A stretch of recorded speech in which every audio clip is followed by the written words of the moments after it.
Which candy wants you to send it a fax? Find out next on Junk Food.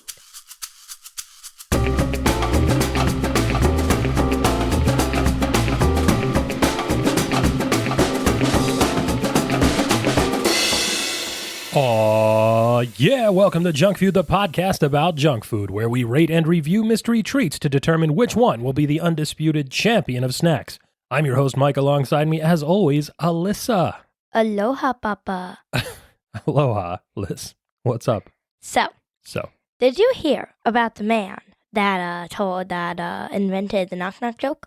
Did I hear about the man that invented the knock-knock joke? No, I did not. Well, I'd be pleased to tell you he won the Nobel Prize. He won the Nobel Prize. Oh, the Nobel Prize. Oh, no. That was so good. Well, that You're is a good laughing. one, actually. Yeah, well, you got me with it. I thought there was going to be a follow-up, like the Nobel Prize for what? But no, it was the Nobel Prize. And that was a dad joke, a joke you tell to your dad. If you'd like to submit a dad joke for Alyssa to tell me on the show, you can send it in to us via Twitter at JunkFeudPod or via email to junkfeudpod@gmail.com. Liz. Yeah. Welcome back once again to the world's yeetest podcast. Yeah. Wow, way to be enthusiastic. Sorry, let me try that. Yeah! Much better. Way to red line us there on the recorder. We are clipping. Woo! Nice. Hey, I know you're like kind of gassed today because it's been a long day. Yeah. We're just back after a holiday weekend. We're recording this a little bit later in the evening than we usually do. Yeah. And today was your mom's birthday. Yeah. Shout out to your mom. Your mom. Your mom, technically, actually. Well, actually, your mom is my mom's mom-in-law. Very good. So, very like, good. your mom. Way to reason through that. Your mom. Your mom's mom. In law. Your mom's mom-in-law. Oh, the reason I brought it up is because we had a non-traditional birthday treat for your mother tonight. Usually you have like a birthday cake. Cheesecake. Yeah, we had a cheesecake. It was very lemony. It was, yeah, I made it a little bit more lemony, probably than I should have. Used the zest of an entire lemon, which it was a moderately sized lemon, so that might have been too much, but it was pretty good. This was my first time attempting to bake a cheesecake at home. It was really good. I gotta say, it turned out pretty good. I was really happy with it. The graham cracker crust was excellent, even if a little bit too thick. And this was like, I don't know if you noticed this, Alyssa. This was a big boy cheesecake. It was enormous. It weighed probably more than 5 pounds. Yeah. Like I was struggling to carry it with one hand into the kitchen, like trying to balance it like a waiter balances a tray on his fingertips. And you were a waiter. So I was a waiter. You know what? I do. I used to be able to carry those like enormous oval serving trays stacked full of plates and drinks and all sorts of stuff. I would carry them on one hand, like over my head, like you see in movies and TV shows. So have you seen that like guy and he like puts like the plates down his arm? And, Oh, yeah. Like, holds them all. Yeah, we did that too. Were you able to do that? Yeah, we could do that. After a while, the managers at the restaurant said they didn't like the way that the big serving trays looked, and they took them away from us, and they said we weren't allowed to use them anymore, so you had to carry everything in just your two hands. So you would line plates up all the way up your arm on both sides. Somebody would have to help you unload them at the table when you got there. Wow. You know, I think they probably took the big serving trays away from us, though, Liz. Why? Because when it would snow at the restaurant and they wouldn't close because they thought, you know, for some reason somebody was going to want to come out and have some American casual dining food from a place with a bunch of crap stapled onto the walls in a blizzard, we would have to go into work anyway, and we would take those big oval trays and we would go sledding on them. What? Yeah. Oh, it was super fun. What? Yeah. Did they get mad at you? Absolutely they did. They got very angry at us, and they told us we were never to do that again, and then we came in and the trays were gone. Did you do it again? No, because they took the trays away. Oh. But I would have. Dad! That is something you would do. Yeah, that might have been like, I'm trying to remember when that was. That was probably over the Christmas break, or it might have been like venturing into January and February. In fact, probably. Did you tell Grandma about that? Yeah, I don't know if she knew about that. Probably. Ooh. I don't know. Maybe now not. She knows. Go tell your mom. I'll go tell your mom's mom. Your mom's mom. Yeah, that was probably around February, around wintertime, which is what it is right now because of this. What? This is our Valentine's Day episode. This is the World's Yeetest Podcast. That's right. This is the World's Yeetest Podcast, and this is our Valentine's Day episode. It's going to be released just before Valentine's day this year, which we're excited about, which I think we should take the opportunity to say, because it is Valentine's Day and a romantic holiday, we love snacks here on Junk Feud, and we love you, all of you out there. And we love your mom. Are you going to put that on a t-shirt next? Junk Food, we love your mom.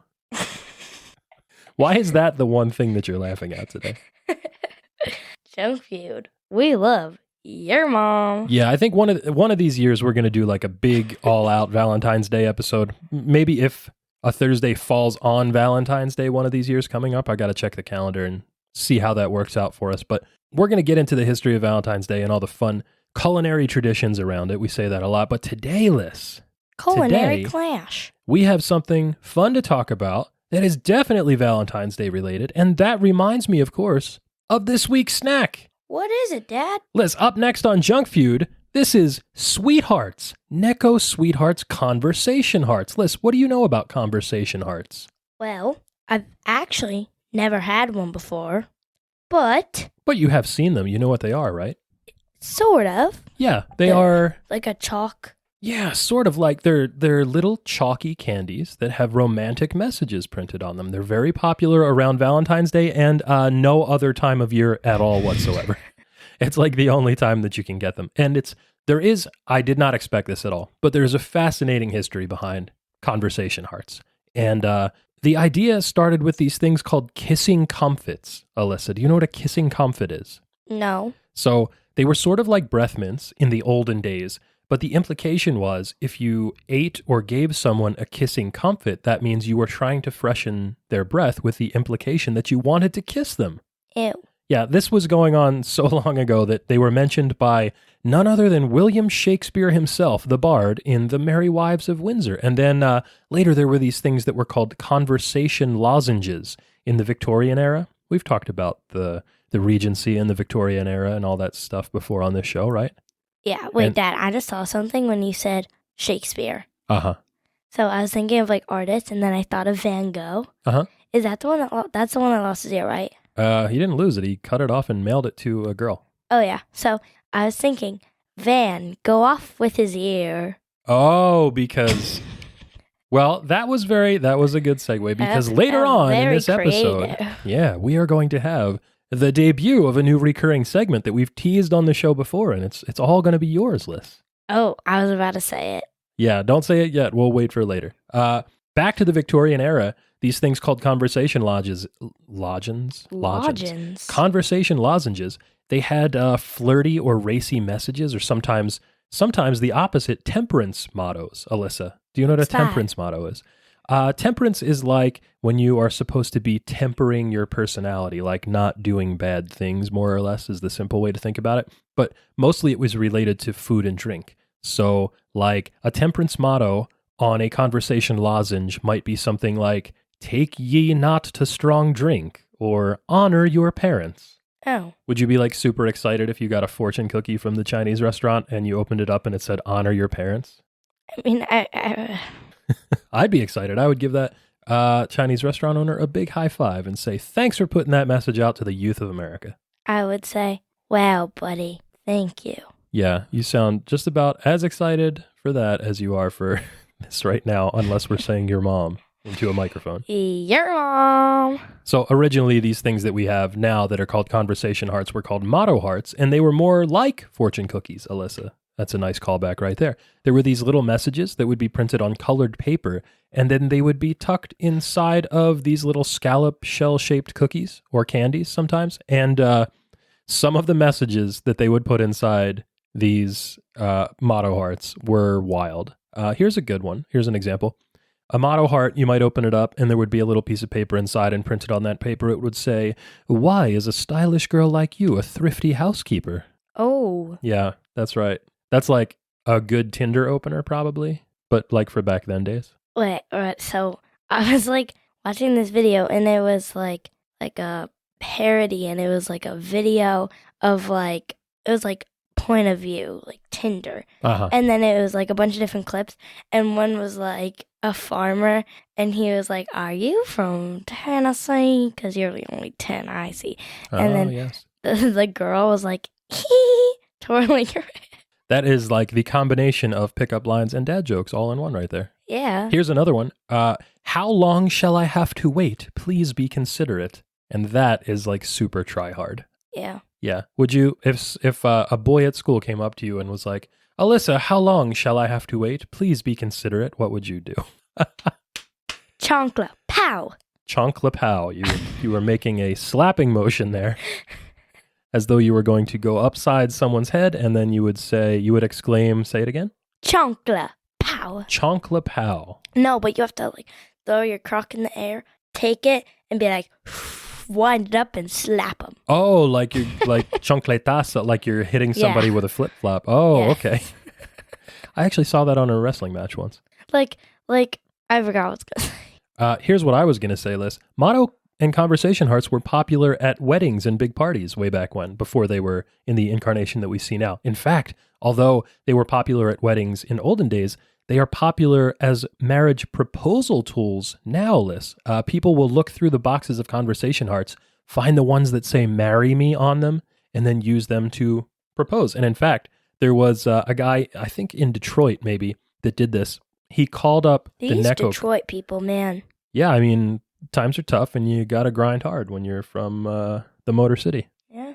And he did. He wrote to the company that made the conversation hearts, and he told them that he was having trouble finding enough marry me conversation hearts to propose to his then girlfriend. And they sent him a whole bag of them. And the couple is still married. The girl still has the original heart that he gave to her that said marry me. And he has his own that she gave back to him that said I do. Wow. Yeah. But back in those old parties and weddings, you would see sayings on motto hearts like, married in white, you have chosen right, or married in pink, he will take to drink. And I think the only takeaway that I have from all of this stuff is that people back then were very strange. Yeah. Yeah. One guy, however, who was not terribly strange, but did a great service to the nation, was a Boston pharmacist named Oliver Chase, who in 1847 invented a machine that would cut, we heard this word before, lozenges. Listen, you know what a lozenge is? Nope. Lozenge is like... A glizzy? No, not a not a glizzy. Decidedly not a glizzy. A lozenge. The chicken baked glizzies. Yeah. Oh, we saw. Shout out to Jim, who's sent into the show today from Twitter the Costco Forbidden Glizzy, which is a Costco hot dog stuffed inside of a Costco chicken bake, making its round on social media right now. Yep. Yeah, that sounds kind of delicious in a weird way. I guess that's why it's called forbidden. The forbidden glizzy. Yeah, but that's Throw not. the glizzy. All right. Launch the glizzy. That's not what a lozenge is. In fact, a lozenge is sort of like a medicated cough drop. They were sugar candies that had medicinal purposes. And so this guy, Oliver Chase, who invented a machine that cut lozenges, made his work in the pharmacy easier, but inadvertently, he had invented the first candy making machine. And in the 1860s, he realized this, found that candy making was his calling, and he founded a company called the New England Candy Company, or Necco, which is the maker of the Necco wafer, which is, to call back again, to your mom's mom-in-law. Your mom's mom-in-law. Yeah, grandma's favorite candy, Necco wafers, although she only likes the chocolate ones. So when you get the packs that are just chocolate, that's grandma's favorite candy. Wow. Yeah, and then in 1866, Oliver Chase's brother Daniel figured out a way to stamp messages on messages. Yeah, he figured out a way. You're too stuck on those lozenges. Lozenges. The glizzies. He figured out a way to print messages. I said it again. What's a messenger? A mess Slim Jim. Let's try this one more time. Meat sticks. Yes, that's right. Daniel Chase figured out a way to stamp messages. Oh my God! To stamp messages onto the lozenges with a vegetable-based dye. How about that? And then in 1902, they found out how to make them heart-shaped. And a few years after that, the popularity of conversation hearts made by Necco in Boston skyrocketed because they appeared in a Canadian novel called Anne of Green Gables. Have you ever heard of Anne of Green Gables? Nope. That's like a summer reading book for schools a lot of the times, I think. In it, Anne receives a heart that says, "You are sweet," and she is smitten. Oh. Yeah. Liz, do you know what else was going on in 1902 when the first heart-shaped conversation lozenges showed up? Nope. Well, the Real Madrid Club de Football was founded. That's the team that Karim Benzema plays for. And Foosball. Cristiano Ronaldo used to. Yeah, foosball, Bobby. Cristiano Ronaldo. Uh-huh. See. That's right. The Electric Theater, which was the first movie theater in the United States, opened. Also, the first J.C. Penney store opened. Christy. Okay. The London School of Economics was founded. My freshman year roommate ended up going to the London School of Economics. Shout out to Carlos. His name was Carlos. It still is Carlos. Carlos. That's right. The first Rose Bowl was played. In that game, Michigan beat Stanford 49-0. Oof. Wow. Drubbing. Teddy Roosevelt became the first American president to ride in an automobile. That was kind of a big deal in 1902. Wow. You know, when Aunt Bethany says, oh, I love riding in cars when she gets to Clark's house in Christmas Vacation. Yeah. Yeah, that's kind of that type of energy, that kind of vibe. Oh, I love riding in cars. That's right. Similarly, the teddy bear was invented in 1902. Wait, like a teddy? Just like a... Yeah, like a teddy bear. Oh. That's right. And, of course, Alyssa, bringing it back to food, Ray Kroc was born. Do you know who Ray Kroc is? The croc guy? The Kroc guy. Elaborate on that. Like, the Crocs. Oh, Crocs like shoes. No, Yeah. Ray Kroc was for a long time the CEO of McDonald's. He was the one that CEO. popularized McDonald's after Born buying in out. 1964, Jeffrey. Oh, okay. You're doing the Bo Burnham song there? Every time I hear CEO, that's the first thing I think of. The Bo Burnham song about Jeff Bezos. CEO. Well, Ray Kroc was the CEO of the McDonald's Corporation. He bought out McDonald Brothers and popularized fast food in the United States of America and around the world. Fun fact. Yeah? When I was in Six Flags with my friends, they went into a McDonald's and started singing the Jeffrey Bezos song.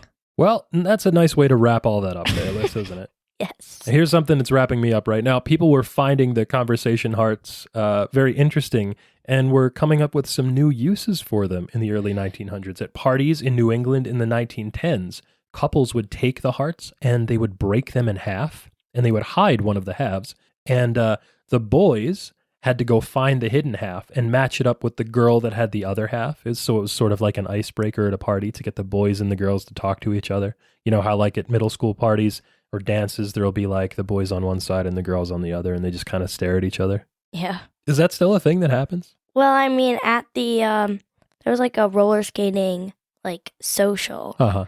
And there was like, we had to do like the four corners, and like two of the corners was all boys, the other two corners were all girls. And then we just stood there for like 5 minutes. So 120 years on, things are still the same as they ever were. So fast forward to about 100 years later from the 1910s. In the 2010s, Alyssa, the Necco company, which had been making the conversation hearts with nary a change to the manufacturing technique or the recipe for like 100 or so years. Dad, Yes, you dear. forgot to ask what happened in 2010. What I know about 2010. What do you know about 2010? I was alive. You were born! Hooray! Okay, carry on. Thank you very much. So in 2010, Necco changed the recipe of their conversation hearts to include some newer, trendier flavors like blue raspberry and green apple. And the result was, generally speaking, people hated it and they were very upset online. And the next year they changed some of the flavors back, but it wasn't until the company went bankrupt, Liz, that the real original recipe came back. And that's kind of what we're going to talk about now.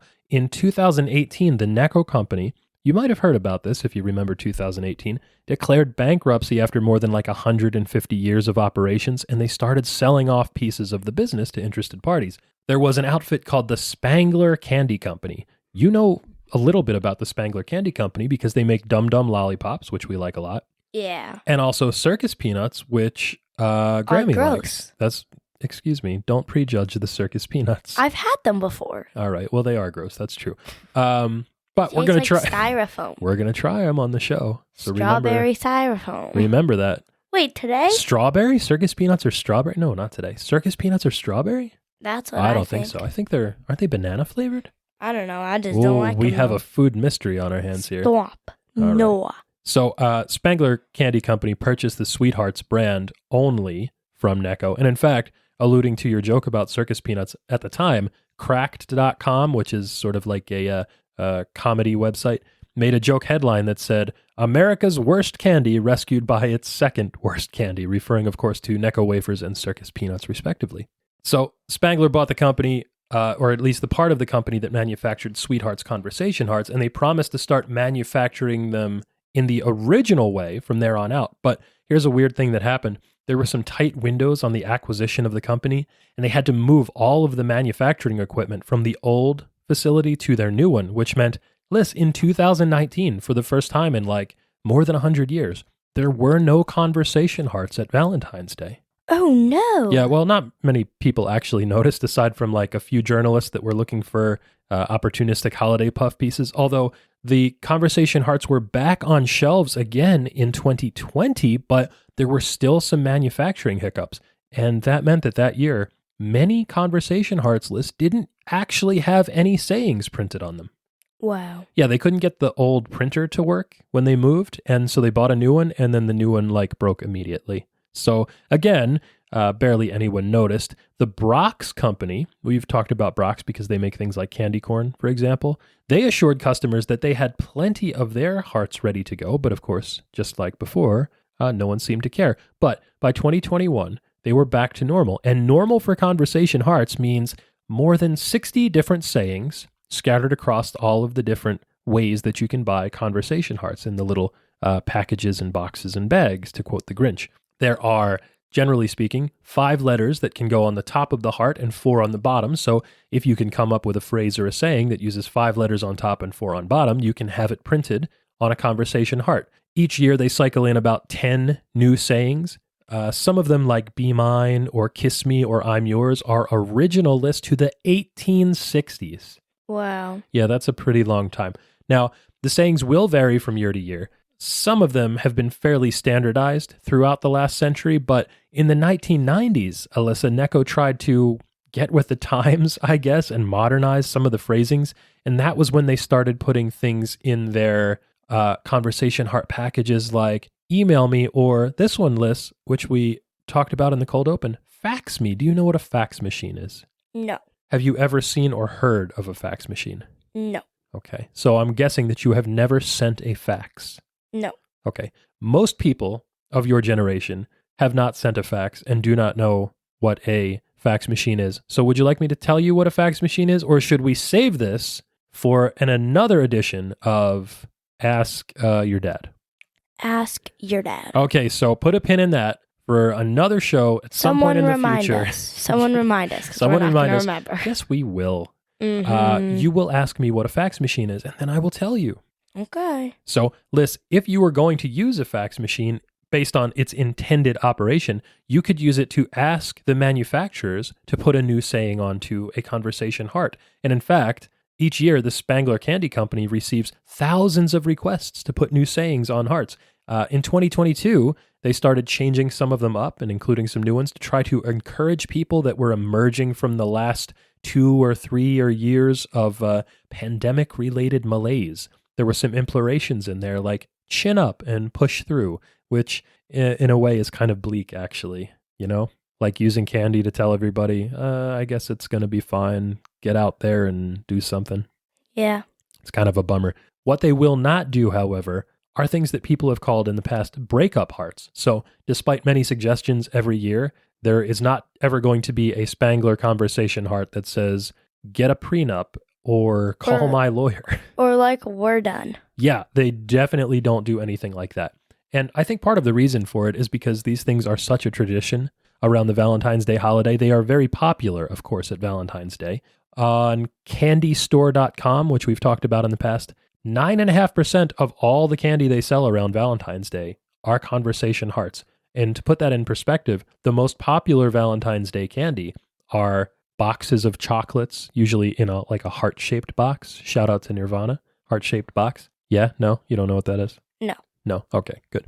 Yeah, chocolates in a heart-shaped box are just 10.2%. So just barely behind chocolates for Valentine's Day aren't Conversation Hearts. And prior to the sale to Spangler, Necco, the company, was making 8 billion little sweethearts every year, starting immediately after the last Valentine's Day in February that just passed, and then surging production in the fall to be ready for distribution the next year in January, where Conversation hearts are 40% of the overall Valentine's Day candy market, which is wild. Wow. And in fact, they're so popular, Liz, that they've even got a bit of a cultural legacy. They appeared in an episode of Futurama called Love and Rocket, where the Planet Express crew gives them to the Omicronians as a peace offering, and Lur of the planet Omicron Persei 8 thinks that they taste chalky and unpleasant and doesn't understand the human emotion WOV because it's misprinted on the candy as WOV and not love, which Someone was is kind of like, funny. I don't remember who they are, but like someone in my school is like obsessed with that show. Yeah, because it's a great show,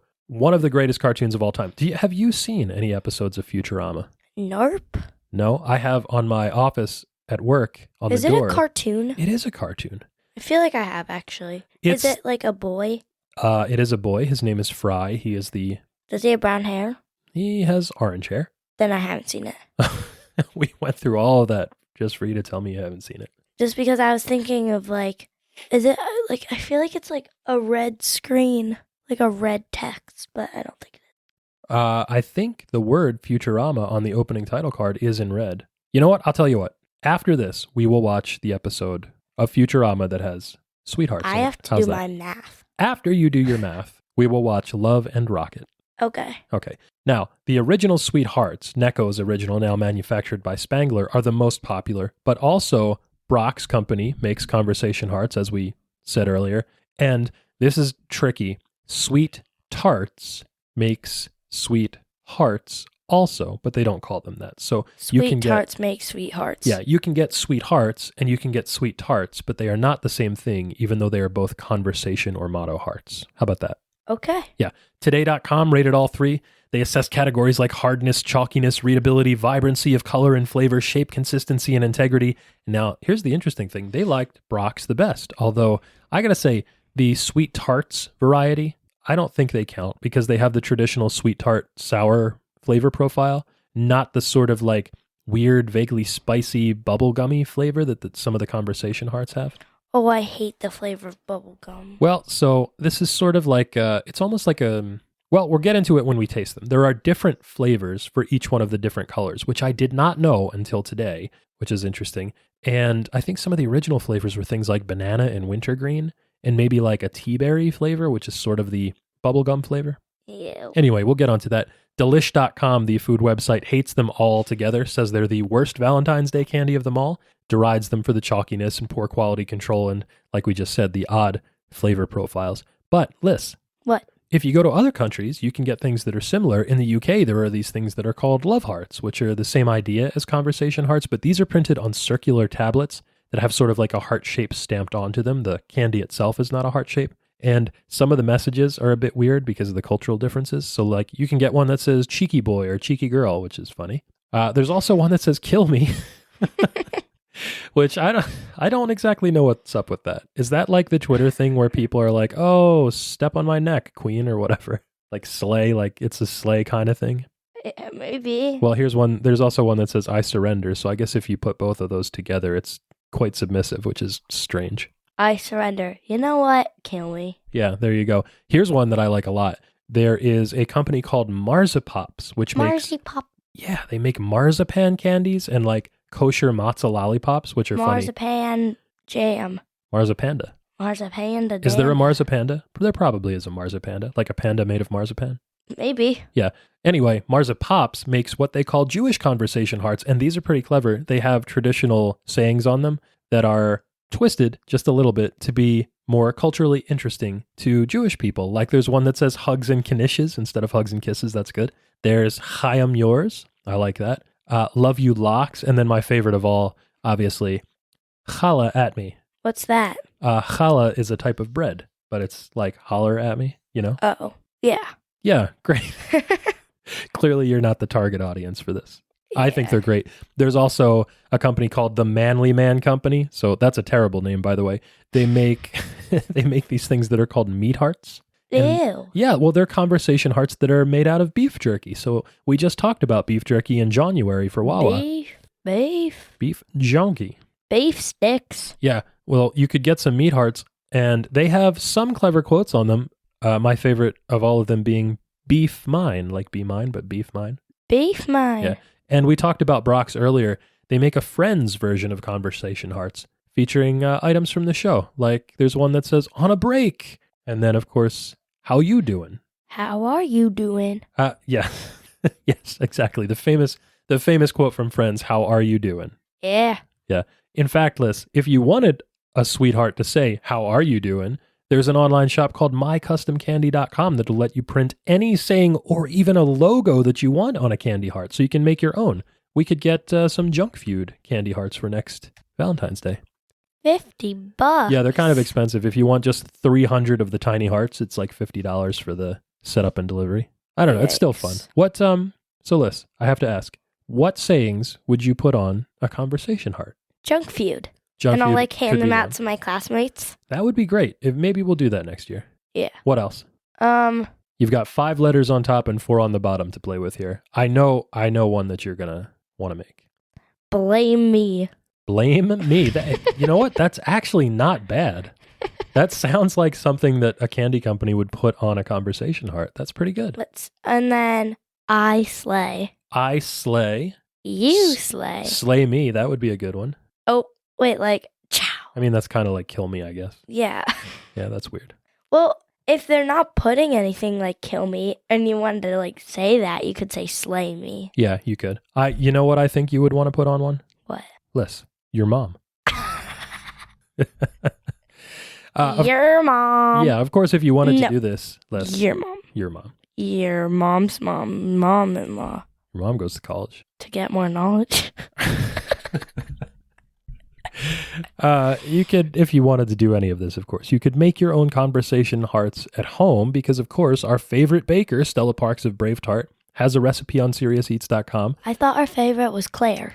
Oh, yeah, we like Claire too. And Well, see, Claire's not just a baker, although her cookbooks are called Dessert Person. She does savory dishes as well. And that new guy that cooks like that really good food. On YouTube, Brian Lagerstrom. Yeah. He was, I think he was a bread baker and then also a restaurant chef. And Nick Giovanni. And you like Nick DiGiovanni, that's right. Anyway, if you wanted to make Stella's recipe, it's on SeriousEats.com. You can make a homemade version. This is just a gelatinized candy dough. Hers is flavored with Sprite, which I think is kind of interesting. And then there's various extracts and food powders that are put into them for color and flavor. And then you shape them into hearts. And Alton Brown said that if you want to actually write mottos on them, you can use an edible ink pen once you make them and write your own sayings onto the hearts, which is cool. Yeah. I think also, Liz, conversation hearts are one of many types of foods with sayings on them. And mostly, although we alluded to this before, we're talking about fortune cookies, and conversation hearts are really just kind of like a pastel version of those. There are also these things called New Year's bonbons in France, which historically had included written messages on them. And then Dove chocolates, if you've ever bought those, they have sayings that are printed on the insides of the wrappers. So when you unwrap them... Isn't Dove like body wash? Dove is body wash. Dove chocolate is a different variety with the same name. Oh. Don't eat the Dove body wash. Don't wash with the Dove chocolate. Strike that, reverse it, right? Yeah. And then, very famously, Snapple drinks have printed under the caps things called Snapple FAX, and some of them are true, and some of them are possibly not true, which is always fun. Yeah. Yeah. It could say like, I don't know. That was good. Great one. Maybe like a whale has eaten 18 watermelons in its whole life. That sounds like something you might find under a Snapple cap. That would be a Snapple fact. Yeah. What's the whale's name? Factor Cap. The whale's name is Factor Cap? No. That would be pretty on brand, I think. I think his name, it would be a he. And his name would be Rusty. Rusty the whale has eaten 18 watermelons. Yeah. Where is Rusty the whale from? That he had access to 18 watermelons. Or more. Those are just the ones that he chose to eat. He might not have eaten the other ones. Maybe they gave him 50 watermelons and he said, you know what? I'm not that hungry. He lives, he's up by Canada. Up by Canada. That's a good place to be if you're a whale, sure. Because those Canadians are too nice. Or what you said, I think you're right, Dad, about how maybe the Canadians are just the regular amount of nice and Americans are just too mean. It's entirely possible. I haven't checked this to be sure yet. I don't know if anyone's done a study. Possibly they have. I don't know why. Canadians just seem so nice. I don't know. I don't know that many Canadians. We should see if we have any Canadians watching. Listening to the show? I'm sure we do. I'm sure we do. We had some interesting places We had that like popped up. Afghanistan. Yeah, we have some Afghan listeners. Shout out to our There's Afghan like listeners. in Africa. Let's see. We're gonna pull it up. You want to check right now while we're recording the show? Yeah, let's see. Well, while we're looking for this, I think it's important, Liz, that we talk about the real tradition behind Sweet Hearts, Conversation Hearts candy, which is giving them out to your classmates on Valentine's Day with Valentine's Day cards, which was always like a very strange ritual in grade school and middle school. For sure, I will tell you that like when I was a kid, there was a lot of pressure on Valentine's Day to make sure that you gave exactly the right Valentine to exactly the right person, because you'd buy like the cheap little boxes of perforated Valentines with licensed characters on them. Or like the Fun Dip and just hand it out carelessly. Oh, yeah, I hate Fun. No. So every time I got Fun Dip, I would give it to my friend. So Liz, like I was saying, it was a big deal to make sure that you gave the right little licensed, perforated, hastily filled out Valentine's Day card to the right person, because you didn't want anyone to get the wrong idea. Like you wouldn't give I wouldn't give my best friend a Valentine's Day card that said "love you lots," because they'd be like, "Yo, dude, what is this?" And you also didn't want to give like a weird one to your crush, for example. Like you didn't want to come on too strong. That would be a big deal. They'd be like, "Ew, gross, no," because that's not really the time or the place to profess your love when everyone's running around with chocolate smeared all over their faces and Fun Dip opening up these their cards nostrils in front of their friend. Yeah, exactly. So that meant that you had to be careful with the conversation hearts as well, too, because if you gave somebody a pack and you didn't know what was inside them, and there was one in there that was like, kill me queen or whatever. If you were this is why I never gave out like stuff that said stuff. Or stuff that said stuff. I would get the same cards and I would write the same message on every card. See, that is a good way to do it. That's very strategic of you. Is I would say, it would just, at the bottom, it would say, from Alyssa, no love, That's nothing. Right. That's just right. From. And then I would just write, Happy Valentine's Day. Very from good. Alyssa. That's all I would do. And then I would give them Fun Dip, because Fun Dip is gross and I don't like it. Non-committal. Valentine's Day is the most appropriate day to hide your true intentions from the people that you care about. Yeah. You know what, though? I got to say, even though it was a little bit weird and there was this strange tap dance that went on around the whole thing and lots of like little kid hormones going crazy, Valentine's Day is still one of my favorite days of the school year. Well, Dad, you know what my favorite part of the show is? Wait, what's your favorite part of the show? I think we have the same idea. Yeah, my favorite part of the show is Alyssa reads the ingredients. We're going to get right into this one. This is an easy one because conversation hearts are pretty simple. Okay. Take a breath. Sugar, corn syrup, cornstarch, dextrose, gelatin, glycerin, natural and artificial flavors, vegetable gums, tragacanth, correct? I don't know. That's the first time I've ever seen that word in my life.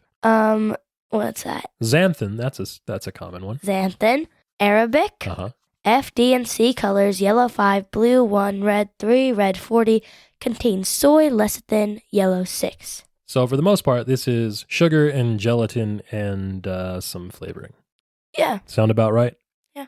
Well, let's find out what they taste like, because it's time to get to the rules of the game list. Oh, are you not excited for this? You know what? I actually like these, so I'm a little bit biased, and I think you are too. But let's try to confirm some of our preconceived notions here. I want to read the rules of the game today. Please do. Let's get to the rules of the game. Junk Feud is a culinary clash to see which treat will be crowned the undisputed champion of snacks. It's a king of the mountain style battle in which the reigning champ takes on a new challenger each week to see which snack reigns supreme. Great job. Do you want to do the recap too?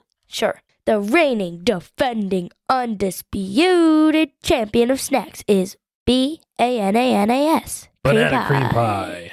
Banana cream pie was successful in its 5th title defense last week against gummy bears. This was the closest we've been to an upset yet. Because you voted I'm speaking directly to you here. Oh, because I voted for just the pineapple and orange gummy bears to defeat banana cream pie, but alas, our champ Wapow kicked out too. Yeah, gummy bears, specifically orange and pineapple gummy bears, had banana cream pie on the ropes for the first time ever in this competition. I was very, very surprised by that. You actually voted against the champion banana cream pie. Yes. Shocking. But it wasn't enough to get the job done. So today we are trying Wink, conversation wink. hearts. Oh, are you reading off some So of the... weedy pie. You're reading the packaging here. We have a small pack of conversation hearts for each of us. I picked them up at Walmart. They were on the seasonal display. They were 50 cents each. This is by far the cheapest snack we've ever tried on this show. And this is the only snack that we have today. There are no additional challengers on this Valentine's Day episode. Just our additional love for you, the listeners, and all our foodies out there. So the box is nice. And in fact, They're hard to read. You can, they don't look very, quality control looks a little bit dour this year. I'll say this, the packaging is interesting because it's a small cardboard box or paperboard box. The hearts are just kind of plopped inside. There's no plastic bag or anything like that, which is good. That's good for the environment and so on and so forth. On the back of the box, however, there's a little heart and then a line that says to and a line that says from. So you could use the box of candy itself as a Valentine's Day card. That's very, very forward thinking. Okay, so I'm gonna try to read these. There's a lot of these hearts in this box. These are very tiny. They're really hard to read. These are so hard to read. They're very hard to read. I will say, as far as the look of these candies, they are some beautiful pastel colors. Ready? So I'm gonna read them. Yeah, go ahead. I have Berry Cute. Oh, I see what they did here. Love Bugs. Yeah, so the theme this year seems to be Animals and other stuff. Some of these Papa are Bear, Mama Bear. Not legible at all. Sweet Pea. Oh, I've got one that doesn't have any printing on it. Melt My Heart. Berry Pea. Bury Me? What? Is it supposed to be like Marry Me but with a bear? I don't know. I thought that said Bury Me. Let me see. Let's see it. And then Honey Pie. This did say Marry Me, but so I recall when I was younger that the conversation hearts looked like they had the letters stamped into them, like an embossing with some dye making the letters red. These look like they're just printed on there. But you know what? I could be misremembering that. I've got, let's see this. Puppy Love, Teddy Bear, Chickadee, Baby Bear, Possum. That's a good one. This one looks like it either says Money Bum or Honey Bun. Probably Honey Bun. This one says Cool Cat. I have that one too. This says Crush something. I can't read it. A lot of these Perfect. I've got La La, Date Night, Giggle. I have two so far that don't have anything written on them. They look to be dusted with a little bit of like a powdered sugar or a cornstarch or something to keep them from gumming up and sticking together. I have an OG. Yeah, what do you have? I have a Kiss Me. Oh, very good. And it's actually really nicely printed. Yeah, that's a good one. Well, make sure you, no, now you licked your finger and rubbed it, so we're not going to be able to do that. I've got I Do, XOXO, couple XOXOs here. I have a broken piece of a purple one. I have a lot of broken ones, actually. This one says Melt My Heart. Melt My Heart, because it's Melt My and then a picture of a heart. You got one stuck in the box here. I have a Honey Bee. Maybe the one I thought said Honey Bun was Honey Bee. This one just says the word some on it.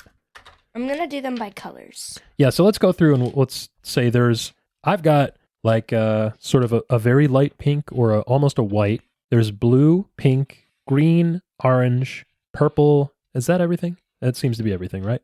Yeah. You've got yours sorted by colors.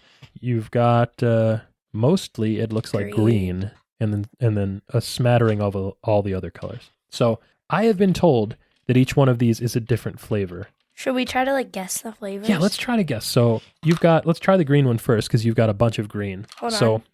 Does that say Big Doof? Big Doof. It says Big Dog. Remember, these are animal themed this year. But Big Doof would be good. Big Oof even. Ready? So I've got a green one that says XOXO. Let's try them out. So they don't really smell like anything. They just smell vaguely sweet, right? Just kind of sugary. Okay, immediately upon putting this in my mouth, there is a chalky sensation because, like I said, they're coated with some sort of powdered sugar or cornstarch, something like that. I have a feeling, this one tastes like a Tum. I think they're all going to taste like Tums because these and Tums are basically the same thing. I love Tums. Ugh. Good crunch. I think green might be lime. Can't crack it. It's super sweet and sugary. Very hard. Hard, chalky for sure. But I actually like that. I like chalky kinds of candies. I like Necco wafers. I like Smarties. That's not a turn off for me. Ooh, I do not like Smarties. So green, I think, is supposed to be lime. I can't tell for sure. What's next? Do you want to try the blue ones? I cannot bite into this. Well, don't break your teeth or anything. Yeah, I think green's lime. I think green might be lime. Let's try blue next. I think maybe blue is supposed to be wintergreen. They all smell the same. They don't smell like anything. Yeah. No, not wintergreen. It tastes like blue raspberry again. Ugh. I hate blue raspberry. Yeah.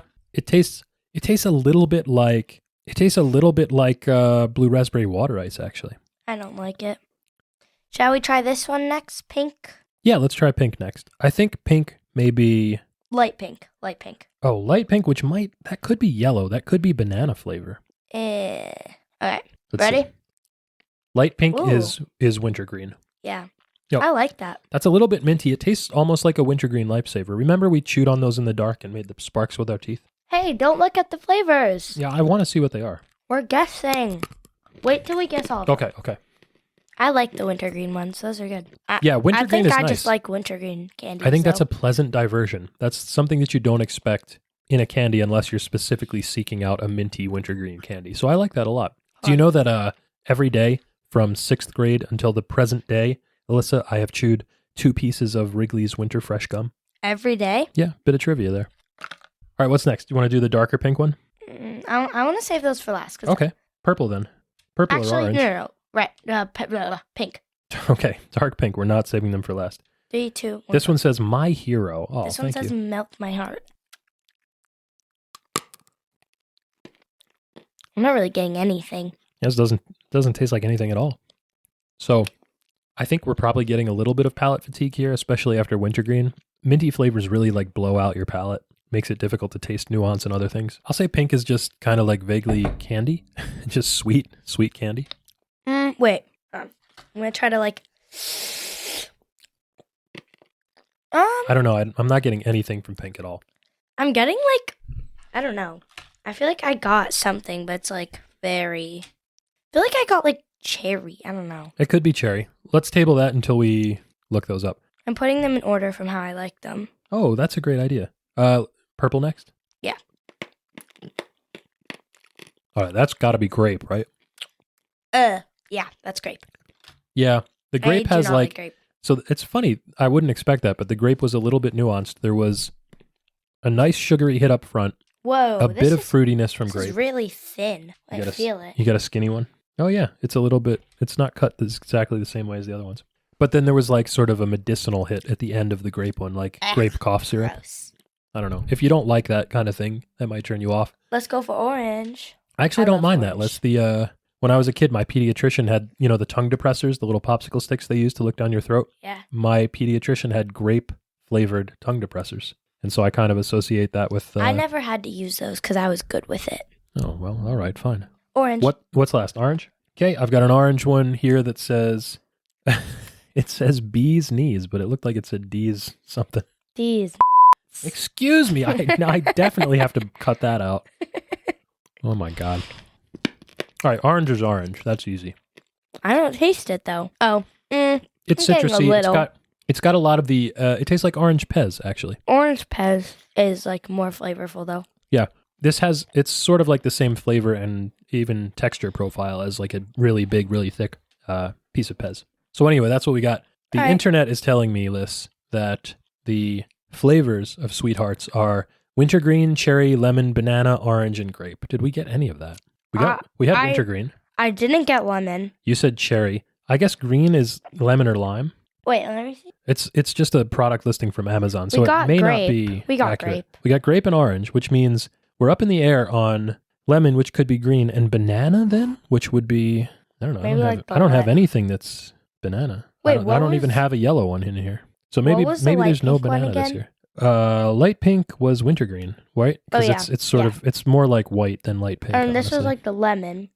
Green was some sort of citrus, like lemon That or was lime or maybe orange. both. There's grape. Orange was orange, Is this purple was supposed grape. to be lemon? Blue? There's no blue raspberry. No, there's not. And it didn't taste... Wait, it didn't what? taste like... yeah, I'm guessing that this is not an accurate product listing here. These do sound like they are some of the original Necco flavors, but maybe not for 2022 with Spangler, which changed it up and did some pet-flavored... oh my God. Pez.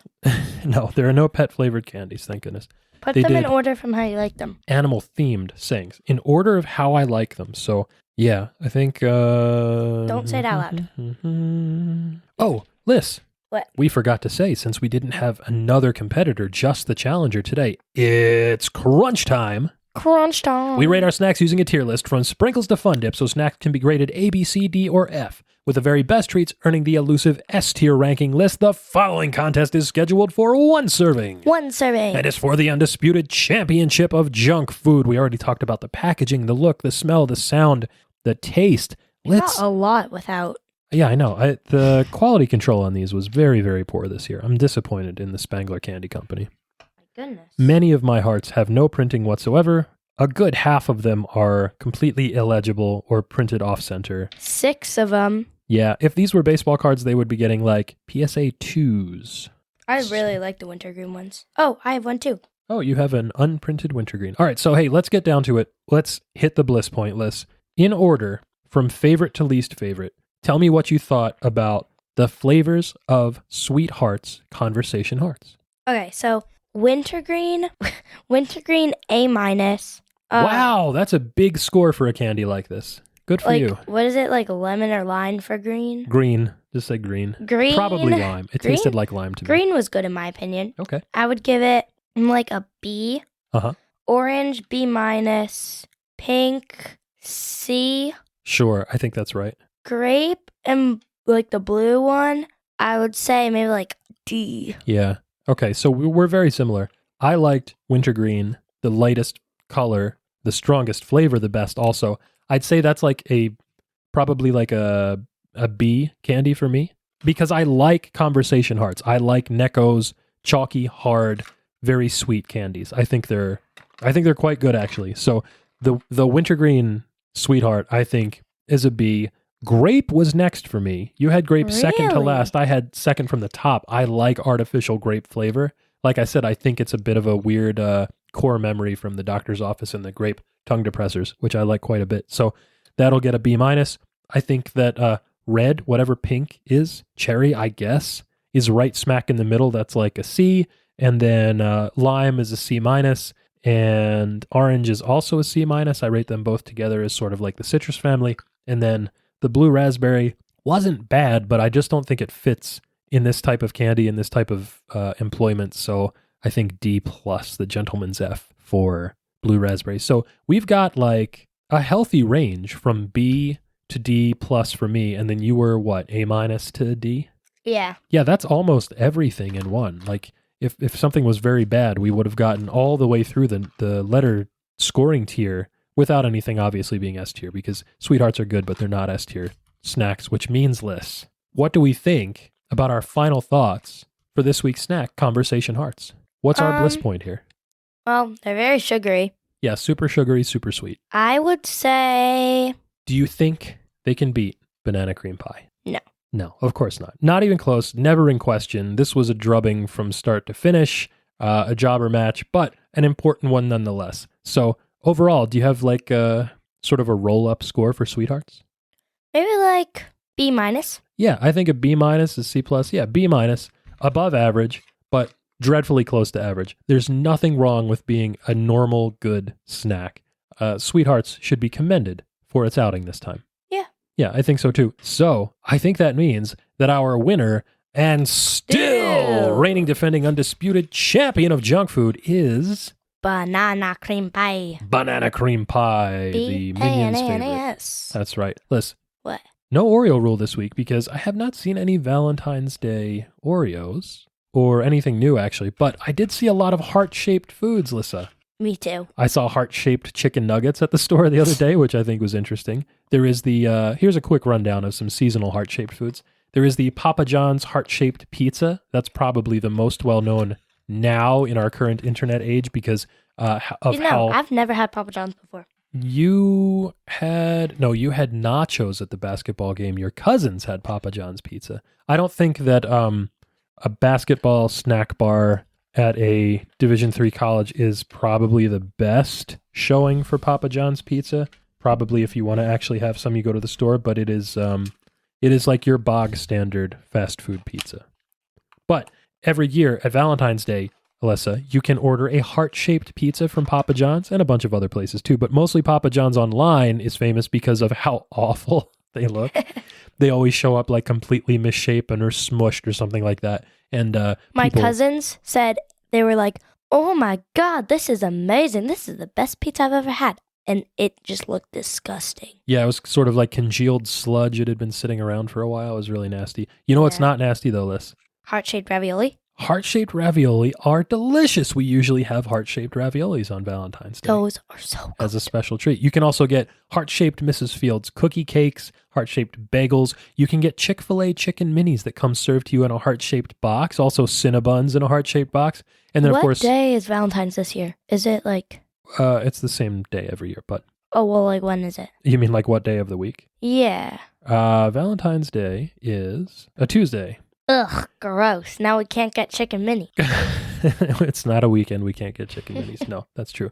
If it were on a weekend, we could get those. We could get Dunkin' Donuts, heart-shaped donuts, Krispy Kreme, heart-shaped donuts. I've seen heart-shaped pretzels list. And then my favorite of them all, you can get a heart-shaped salami and have your local grocer's deli counter slice it into little tiny heart-shaped pieces for you. You know what? What's that? I actually don't like Krispy Kreme. Oh my goodness, how dare you. So I feel awful about that because I have some very fond memories of Krispy Kreme, which we will discuss when we do our Krispy Kreme episode, but I don't know when that is. So I'm going to hope that between now and then you either change your mind or forget. And Liz, how could we forget a very important question that we ask every week? Will it deep fry? Will it deep fry? Can Will you it deep fry this week's snack? Liz, this has got to be the first one we just say no to outright. Nobody's deep frying conversation hearts? Nope. But no, that's right. Oh my goodness, I couldn't believe I found this. Foodbeast.com has a recipe for bacon-wrapped, battered, deep-fried conversation hearts. Why, Alyssa? I have no clue. I don't know. These sound terrible. I was looking at the recipe and the pictures, and it just is deep-fried slop with a little bit of candy in the middle. It looks incredibly disgusting. You know what's not disgusting, though, Liz? What? What do you think? The back of the box. The back of the box. It's time to check out the back of the box, a weekly segment where we play a little game. Alyssa, would you like to play a game? Yeah. This week's segment is, by popular request on Twitter, shout out to listener Jen, friend of the show, Off with Their Bread. Off with Their Bread. Off with Their Bread. Hey. Go ahead. Off with Their Bread is a recurring. Recurring. Stop!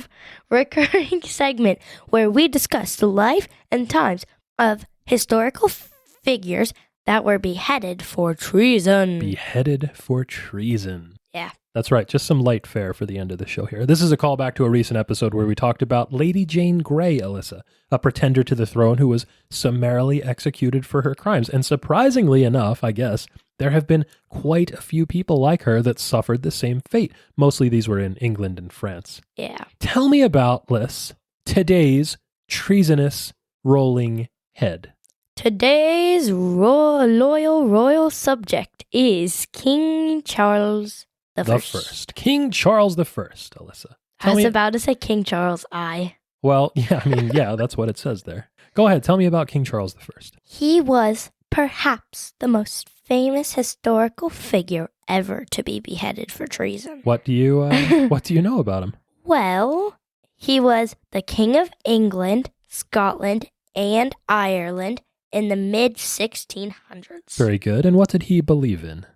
He believed in the divine rights of kings, which meant that God had chosen him to lead the people. Yeah, we talked about this a little bit last night, right? So he thought that God had chosen him to lead the people. Right, which meant that, he could just kind of do whatever he wanted. He wanted all the time. And after a period of raising taxes and imprisoning his enemies, England and Scotland erupted into a civil war which his side, the Royalists, lost to a Parliament. Tactician Tactician. named Oliver Cromwell. Yeah, and Cromwell's going to get his own episode segment of Off With Their Bread, if you can believe it. Wow. Yeah, wow. So anyway, Charles surrendered after the Royalists lost the Civil War. And then what happened? He escaped. Yeah, and then he was recaptured. And then they got him back. And then what happened? Then his head with an axe. Yeah, that's right. Off with his head, off with his bread. That's right. Off with his bread. And so to tie this back to food, Liz, where did his execution take place? In front of the banqueting house in Whitehall. Yeah, the banqueting house in Whitehall. And what happened after that? He was succeeded when the monarchy returned in the 1660s. Yeah, that's right. There was a little period of time where there was no king, and then his son, Charles II, became the king after the downfall of Cromwell. And tell me a little bit about Charles II really quick and why he's important for our show. Because he was a bit of a foodie. He was kind of a foodie. He was a feudie. Well, he would have been had he been alive to hear this wonderful show that we do. So Charles II revived the custom of public dining, where the king would host a huge banquet. Yeah, a big banquet. Once a week with 26 courses. They would host a 26-course dinner if he was there. Only 16 courses if the king was not present, though. So, interestingly enough, at the banqueting house where his father was executed. Yeah, they went right back to the place where his dad's head got cut off, and that's where they had their dinner every week. He very famously loved pineapple and was likely the first person in England to eat it. Yeah, remember we talked about pineapples being a sign of wealth and opulence? I love pineapple. This is kind of in part where that came from. Charles II, the first person in England, apple pen. Perhaps, to eat a pineapple. He was also the first person in recorded history to eat ice cream, which likely evolved it from Persian sherbet. Yeah, Persian sherbet is probably where we got ice cream as we know it today. And even though it's not possible that Charles II was the first person to eat ice cream because he was a royal, so someone would have had to taste test it before he ate it to make sure that it wasn't poisoned. He's the first person in recorded history to eat ice cream, which means it was the first time somebody thought that it was important enough that someone ate ice cream to write it down. And you know what, Les? What? This show is important, I think. Yes. And so if you've got a question for us, you can write to the address on the label. That's junkfoodpod@gmail.com. Liz, anything else you want to cover today before we go? No. No, of course not. And that means we can tell you that this podcast has contained your recommended daily allowance of fun. For more, go to Twitter, Instagram, TikTok, or wherever you choose to be social. Find us at JunkFoodPod. You can stream with us on Twitch, watch fun-sized snack reviews on YouTube, buy merch on TeePublic, and fund us on Patreon at JunkFoodPod for exclusive bites, and catch all the snaction each and every week wherever you listen to podcasts. Until we see you again, for Alyssa, I'm Mike. Hasta lasagna. Don't get any on ya. Bye. You're a cutie. Aw.